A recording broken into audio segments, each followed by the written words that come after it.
7.22 यह काफी अच्छा क्वेश्चन है और काफी लंबा क्वेश्चन भी है थोड़ा। तो आइए देखते हैं। As shown in figure 7.40 the two sides of a step ladder BA and CA are 1.6 metre long.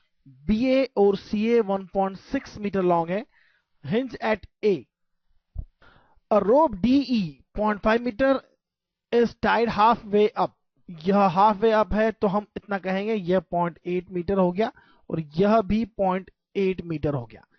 यह 0.5 मीटर लॉन्ग है तो यह डिस्टेंस 1 मीटर लॉन्ग हो जाएगा और इसका हाफ भी हमें फाइंड करना होगा अल्टीमेटली आफ्टर सम टाइम। तो मैं आपको पहले से कैलकुलेट करके बता देता हूं। यह हाफ हो जाएगा 0.5 और यह हाफ हो जाएगा 0.5 मीटर लॉन्ग। सब मीटर्स में है। यह 0.5 है, यह 0.8 है क्योंकि यह 1.6 है, उसका आधा 0.8, यह 1.6। यह अगर 0.5 है तो यह उसका डबल होगा क्योंकि यहां से यहां तक हम ट्राइंगल्स के बारे में अच्छे से जानते हैं। यह इस ट्राइंगल के सिमिलर ट्राइंगल हो जाता है और 0.5 हो जाएगा दोनों साइड। आगे देखते हैं।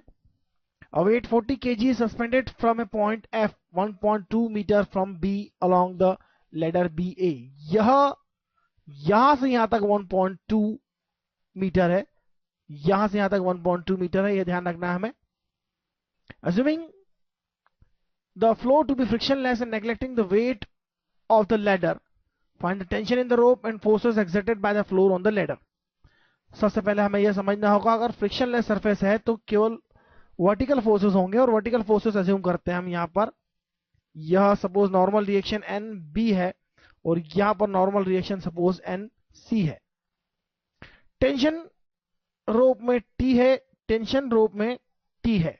टेंशन तो दोनों साइड TT ही होगा, यहां से इधर यहां से इधर, जैसा कि मैंने बनाया डायरेक्शन। और W डाउनवर्ड एक्ट हो रहा है। W इज ऑब्वियसली 40 kg और G 9.8 से मल्टीप्लाई करें तो आपको W की वैल्यू 9.8 इंटू 40 मिल जाएगी। फिलहाल हमें मल्टीप्लाई करने की जरूरत नहीं है। और यहां पर एक रिएक्शन होगी और यह फोर्स जो भी होगा यह एक ऐसा फोर्स होगा जो हिंज होने के कारण किसी भी डायरेक्शन में हो सकता है। सपोज वह F है तो यहां एक लैडर के कारण दूसरे पर इधर फोर्स होगा, इसी लैडर के कारण दूसरे पर इक्वल अपोजिट फोर्स होंगे F और F'। मैग्नीट्यूड यहां पे मैं कहूंगा दोनों के इक्वल होंगे, F और F' के मैग्नीट्यूड इक्वल होंगे। अब हमें यह देखना है कि किस तरह से यह सिस्टम बैलेंस में है। तो सबसे पहले हम एक बात यह समझते हैं, यह फोर्स पूरे सिस्टम पर फोर्सेस की बात करें तो पूरे सिस्टम पर डाउनवर्ड फोर्सेस हो जाएंगे एक तो W और अपवर्ड फोर्सेस हो जाएंगे NB और NC। क्योंकि यह फोर्स इंटरनल फोर्स हो गया, टेंशन भी इंटरनल हो गई, तो हम यहां लिख सकते हैं 40 into 9.8 is equal to vertically upward force NB plus vertically upward force NC। NB plus NC ये दो फोर्स हो गए हमारे। दूसरी इक्वेशन हमें क्या लिखना है, अगर टेंशन यहां पर हॉरिजॉन्टली राइट है, यहां टेंशन हॉरिजॉन्टली लेफ्ट है, तो यहां पर F के कंपोनेंट उसे बैलेंस करेंगे। लेकिन हमें एक काम करना है, अब हम टॉर्क की इक्वेशन लिखेंगे और टॉर्क के लिए हम ऐसा पॉइंट सिलेक्ट करते हैं जहां पर हमें उसकी वैल्यू नहीं पता है। तो हम देख रहे हैं यहां पर हमें फोर्स F की वैल्यू नहीं पता है और हमें उसे फाइंड भी नहीं करना है, हमें टेंशन फाइंड करना है। इसलिए हम इस पॉइंट के अबाउट टॉर्क फाइंड करेंगे और हम एक एक लैडर के लिए अलग अलग रोटेशन देखेंगे। अगर हम पॉइंट A पर रोटेशन लेते हैं तो पॉइंट A के अबाउट AC पार्ट का रोटेशन देखें तो टेंशन T के कारण यह क्लॉकवाइज रोटेशन होगा और NC के कारण यह एंटी क्लॉकवाइज रोटेशन होगा। तो इन दोनों के टॉर्क इक्वल कर देते हैं। उसके लिए हमें टेंशन T के लिए यहां से यहां तक के डिस्टेंस फाइंड करना होगी और A सपोज यह ABCDEFGH है, सपोज ये H पॉइंट है तो AH फाइंड करना होगा। और AH की वैल्यू मैं फाइंड करता हूं। सबसे पहले AH क्या होगा, आप देखिए AH हो जाएगा AC square minus 0.5 square, AC square that is 1.6 square minus 0.25 that is the 0.5 square को मैंने लिया है 0.25 और 1.6 का स्क्वायर होगा 2.56 माइनस 0.25। तो AH की वैल्यू हम फाइंड कर सकते हैं यहां पर, यह होगा 1.6 का स्क्वायर दैट इज 2.56 माइनस 0.25 तो यह हो जाएगा 2.31 और AH की वैल्यू यहां से आप फाइंड कर सकते हैं, यह हो जाएगा 1.52 यानी यहां से यहां तक 1.52 है तो उसका आधा हो जाएगा 0.76। AH/2 भी हमें कहीं पर यूज में आएगा, इसलिए हम लिख लेते हैं 0.76 उसका हाफ होगा। यह सब मीटर्स में है। तो अब देखते हैं रोटेशन, टॉर्क फाइंड करते हैं ए के अबाउट। तो यह रोटेशन क्या होगा, टॉर्क क्या होगा, टेंशन टी के कारण क्लॉकवाइज होगा। और आप देखिए यह फोर्स है, फोर्स पर परपेंडिकुलर डिस्टेंस फाइंड करना थी हमें, यह AH का हाफ होगा। तो यह टॉर्क देखिए आप, टेंशन इंटू 0.76, यह क्लॉकवाइज टॉर्क हो गया। और इस NC के कारण ए के अबाउट एंटी क्लॉकवाइज टॉर्क होगा।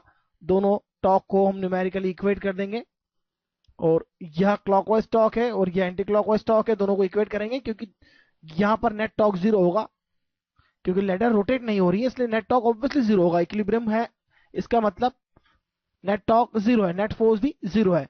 तो इस लेटर के लिए, CA के लिए, हम एंटी क्लॉकवाइज टॉर्क देखेंगे NC इंटू यह परपेंडिकुलर डिस्टेंस हो जाएगी। आप देखिए अगर NC की लाइन यहां लेते हैं तो यहां से यहां तक NC की लाइन पे परपेंडिकुलर डिस्टेंस इस डिस्टेंस के इक्वल होगी 0.5।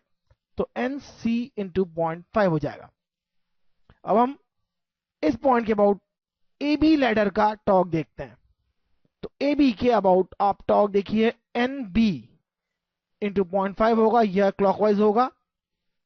तो क्लॉकवाइज टॉर्क देखिए NB इंटू 0.5, और क्लॉकवाइज टॉर्क, यह दोनों टॉर्क एंटी क्लॉकवाइज हो गए। आप देखिए यह T और यह डिस्टेंस, तो यह होगा T इंटू 0.76, यह एंटी क्लॉक टॉर्क है।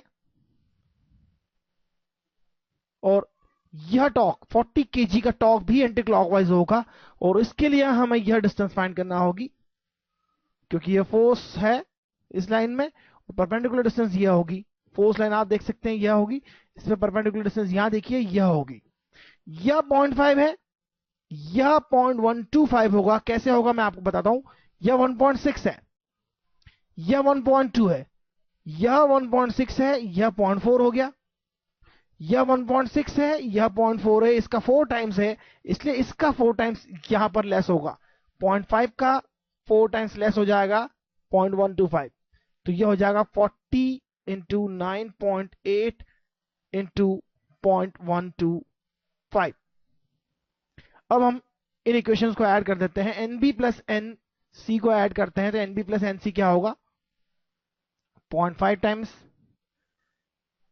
NB प्लस NC की वैल्यू आप लिख सकते हैं यहां पर, ये हो जाएगी 40 into 9.8 into 0.5, that is, this is 40 basically. और यह हो जाएगा 20 into 9.8, that is 2 into 9.8, that is 196।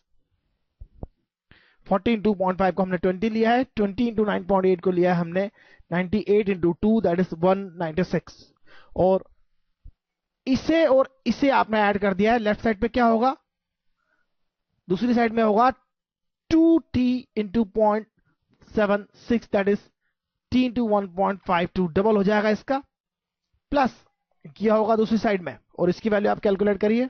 और यह वैल्यू कैलकुलेट करेंगे आप तो आपको मिलेगा 40 इंटू 0.125 को आप कैलकुलेट करिए, हो जाएगा 5 इंटू 9.8, दैट इज 49। 196 माइनस 49, देखिए 196 minus 49 will be equal to t into 1.52। यहां से t की वैल्यू आप फाइंड करें तो आपको मिलेगी 96.7 न्यूटन। उसे हम अप्रोक्सीमेटली 97 न्यूटन ले सकते हैं। एनसीईआरटी की बुक में 98 न्यूटन है, इतना डिफरेंस चलता है। तो अब हम देखते हैं एनबी और एनसी की वैल्यू भी हम फाइंड कर सकते हैं यहां से। आप इस इक्वेशन में यदि टी की वैल्यू सब्स्टिट्यूट करें तो एनसी की वैल्यू मिल जाएगी आपको। टी की वैल्यू 0.76 से मल्टीप्लाई करना है आपको, और डिवाइड बाय 0.5 करना है। तो आइए देखते हैं, यह हो जाएगा टी इंटू 1.5 हो जाएगा। तो एनसी की वैल्यू हो जाएगी टी 0.76 डिवाइड बाय 0.5, तो ये हो जाएगा T into 1.52, that is obviously 147। अभी हमने जो कैलकुलेट किया यह वैल्यू 147 होगी यहाँ पर, टी इंटू 1.52, ये हो जाएगा 147 न्यूटन। तो अब हमारे पास एनबी की वैल्यू फाइंड करने का रास्ता मिल गया है। एनबी की वैल्यू हम कैलकुलेट कर सकते हैं यहां से। एनबी क्या होगा, यह हो जाएगा 98 इंटू 4, दैट इज 196 का डबल, दैट इज 392 माइनस 147। तो एनबी की वैल्यू हमें मिलेगी 245 न्यूटन फाइनली।